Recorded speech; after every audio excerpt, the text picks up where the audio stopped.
जो शिवधाम कोरिया से आप कथा सुन रहे हो, 7 दिन की कथा आसन लगाकर बैठकर थोड़ा सा 2 दाना 4 दाना चावल का हाथ में लेकर, जो पंडाल में बैठे हैं उनको चावल लेकर बैठने की जरूरत नहीं है, वो तो अपना कथा का रिस्पान करो। और जो टीवी पर सुन रहे हैं, जो मोबाइल पर कथा सुन रहे हैं, 2 दाना चावल का हाथ में लेकर अगर अपने पूर्वजों के लिए, अपने पितरों के लिए, घर में समृद्धि के लिए, वैभव के लिए, वंश वृद्धि के लिए आप अगर कथा सुन रहे हैं, तो रोज कथा आज और कल तो 2 बजे से 5 बजे तक रहेगी, परसों से 1 बजे से 4 बजे तक रहेगी। तो रोज जब आप कथा सुने, उस कथा को सुनने के बाद जो चावल का दाना है वो अपनी छत पर अपने पूर्वजों के निमित्त उनके आशीर्वाद हेतु अवश्य डालें। जो पंडाल में बैठकर सुन रहे हैं उनको चावल हाथ में लेकर बैठने की जरूरत नहीं, क्योंकि आप तो कथा के पंडाल में बैठकर कथा सुन रहे हो, स्वयं देवाधिदेव महादेव आपके सम्मुख आपके आनंद में है, कथा सुन सकते हैं। शिव महापुराण भक्ति और मुक्ति का एक साधन है। जो जिस कामना से सुनता है, जो जिस कामना से श्रवण करता है, भगवान देवाधिदेव महादेव उसकी वो कामना पूर्ण करते हैं।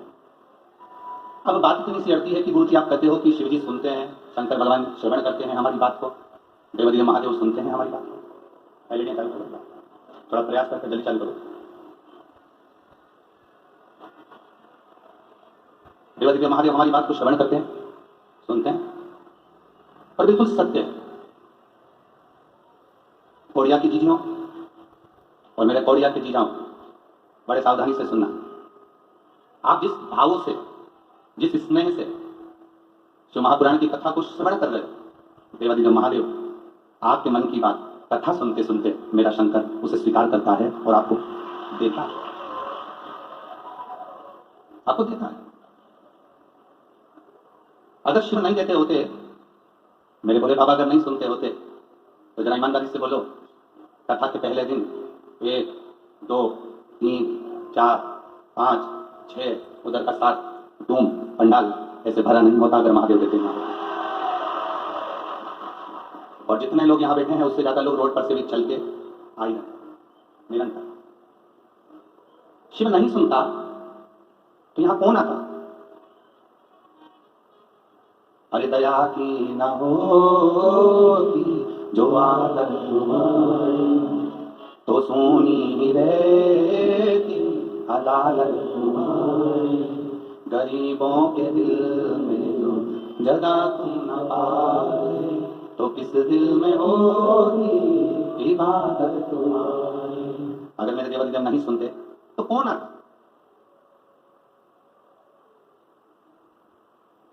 शिव महापुराण की कथा के 24,000 श्लोक के महत्तम को देवराज ब्राह्मण की कथा से प्रारंभ किया गया।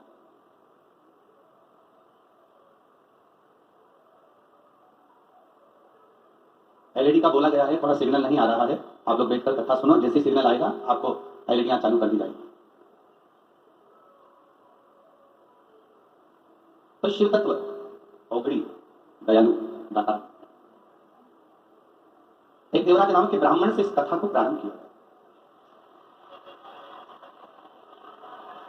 और देवराज नाम के ब्राह्मण से इस कथा की शुरुआत करेंगे। अभी तेरा विचार करिएगा,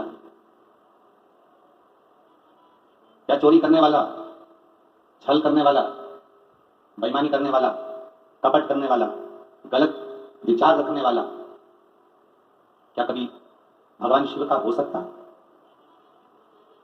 क्या कभी भगवान का हो सकता? पर शिव महापुराण की कथा कहती है जिसकी चित्त, जिसकी वृत्ति, जिसका मन, जिसकी बुद्धि और जिसके कुल के अंदर, जिसके परिवार के अंदर कभी शंकर भगवान की आराधना करी गई हो, कभी देवाधिदेव महादेव की भक्ति करी गई, कभी देवाधिदेव महादेव का भजन किया गया, जिसके परिवार में से अगर 1 लोटा जल भी शंकर भगवान के मंदिर में चढ़ रहा है, जिसके परिवार में से अगर 1 लोटा जल भी शिव जी के मंदिर में जा रहा है, उसकी 71 पीढ़ी में अगर कोई पापी जीव भी जन्म ले लेता है तो भी वो शंकर की शरण में चला जाता है। पर शिव महापुराण की कथा जैसे कहती है कि